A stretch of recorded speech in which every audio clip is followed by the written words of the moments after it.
Let me tell you a quick story about this situation where I was determined in my life.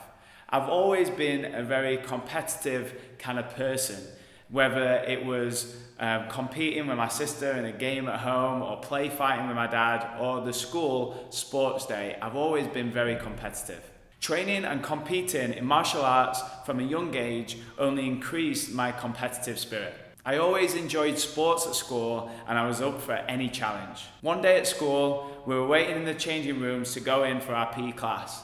Our teacher arrived, but he couldn't find the key, so we had to spend the whole class inside the changing rooms. The PE teacher was really creative, so he came up with a challenge until the key came for the door.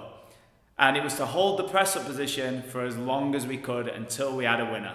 Immediately after the teacher told us what the challenge was, I was determined to win. Although I was confident that I'd do really well, I knew there were some really strong students in class that would be really good at this challenge. I started comparing myself to others. I started thinking, that boy's really strong, he's stronger than me, and I don't know if I'm going to be able to hold it long enough. Within 5 minutes, majority of the people in class had given up. It got 10 minutes in and there were only 3 of us left. My arms were just shaking and there was sweat dripping off my head. It came down to the final 2, myself and one other student. At this point, my feet were sliding out, my arms just felt heavier and heavier, and I was just dripping in sweat. I stared at him directly in the eyes to try and psych him out. At this point, I was saying in my head, "You can do it, keep going, never give up." Our arms began to just tremble, our whole body were just really struggling, we were so tired.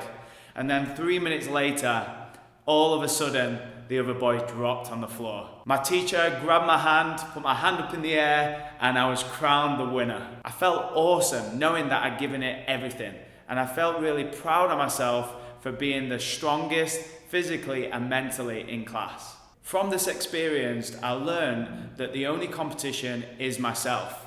And that's the most important thing, that I did my best. I gave it everything that I had. I realized that my body could go way further than I thought were possible, and my determination could help me achieve great things.